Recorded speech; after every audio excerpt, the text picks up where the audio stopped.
I think we've reached a new level of brain rot in terms of pure unhinged, horned up nature. And before people try to say, yeah, but we've seen some stuff like gushing over magical girls as of late. And yes, if you're talking about pure visual, what the hell? Yes, there's technically been worse, but 100 Girlfriends, whatever semblance of sanity it had in season 1, went out the window last week. But I was under the assumption maybe it was just because it was the return episode, they wanted to have a little fun. No, like, this show is unhinged. People used to say in season 1 that, like, as you actually get into this show, like, it's gonna actually get to the point that you've seen nothing yet. And people say that all the time. But the thing about it is the disconnect between season 1 and 2 is so extreme that this has more in common with My Dear Friend Nokoten than it does with season 1. And I don't say that as an insult, but the idea that this show is a complete meme, whatever element of seriousness it sometimes had in the first season, has completely jumped off the cliff. There is down bad, and then there is whatever these girls are.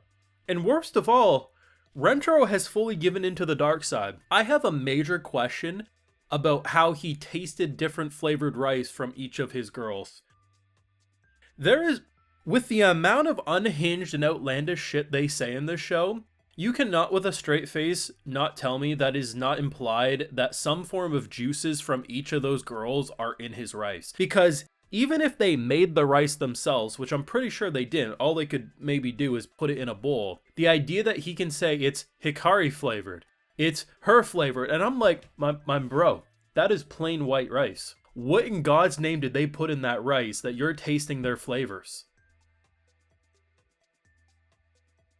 This is the best dumb show I will ever have the pleasure of watching, and I hope to God that when I'm 80, they're still milking this show for all it's worth. They're going to be milking Rentaro probably for many nights to come, so for the love of God, if Rent a Girlfriend, the shit that is that show, can somehow never make progression and get multiple seasons, a show where you're going to have a minimum of 100 girlfriends, God damn it, give me a dozen of them. Anyway, I got full live reactions if you want to support my work over on Patreon, if you want to see my full thoughts over there exclusively.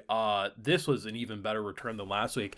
If anything, I think it would be hilarious if at some point in this show's run, they just stopped going to school. They were just like, for multiple episodes in a row, we were outside of the school or something, and at some point the narrator had to come in and say, wait, whatever happened to that one place we used to go? Because eventually the rooftop's going to get too spicy and explosive for fun time adventures. So the entirety of this episode is a food eating competition. And they do explain rules, but I don't think the rules make a lot of sense.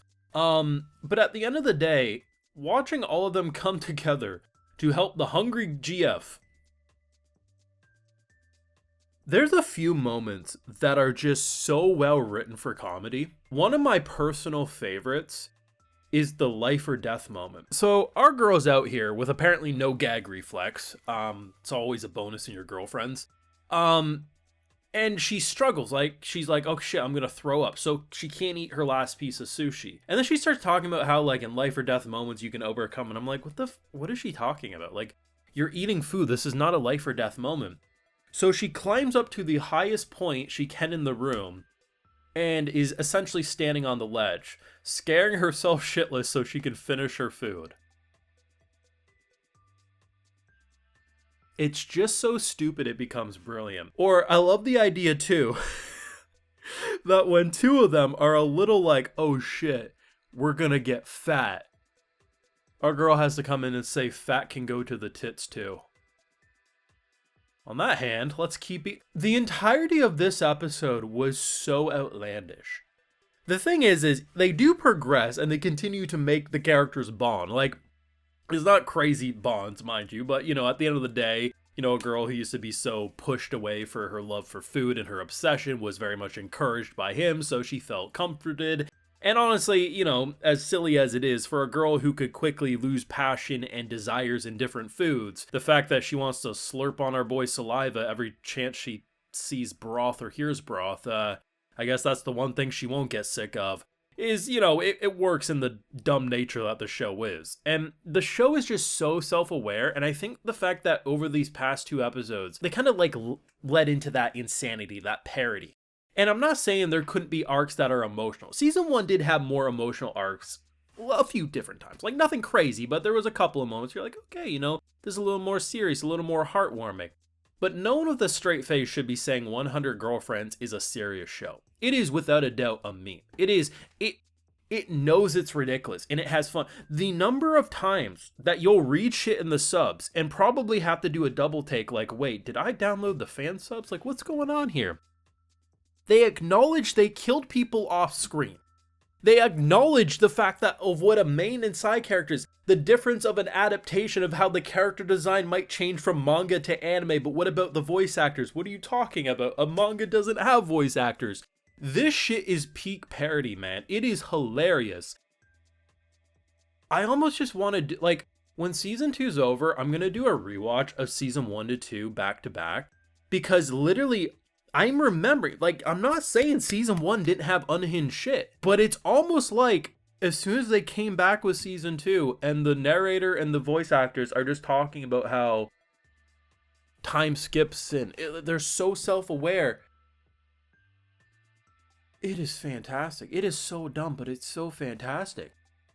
Rentaro is like the perfect harem MC, not because he makes progression in an actual harem, but because he simultaneously is the most sincere, genuine, and normal person, mixed with the most outlandish Neanderthal horned up man known to man. And somehow that bundle of chaos, it just works flawlessly. All the episode 2, the person they were going up against, the chonky monkey, whatever they were calling him, I thought he reminded me of the aliens from Dawn to Dawn. Turns out he had like this like vacuum system.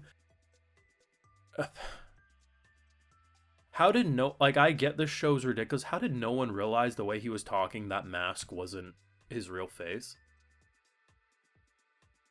Oh Lord, how I'm gonna die by the end of this season. I can only be if we have the luxury of seeing a season 4, it's gonna make my dear friend 𝘿𝙤𝙬𝙣 look like a serious show. And I'm completely here for it. I imagine my brain's gonna be completely rotted and melted by the midway point of the season, so it'll be interesting to see if I can even formulate sentences come the midway point. Let me know your thoughts and feelings down below. If you're a fan of that manga, how are you enjoying this adaptation? I imagine the VAs and the work in the production is probably making you pretty happy right now, but you let me know. Leave a like if you enjoyed, subscribe if you're new around here. Of course, ring that bell, and like I mentioned, we got those full live reactions over on Patreon, and hey, while you're over there, I'll also give you a video shout out. So today we got Kusho, Sebastian Price, Jewel, Rocket Up, Dude, Akado, James, and we also have 𝘿𝙤𝙬𝙬𝙣. So I appreciate the support, everyone. Please take care. Y'all have a good one.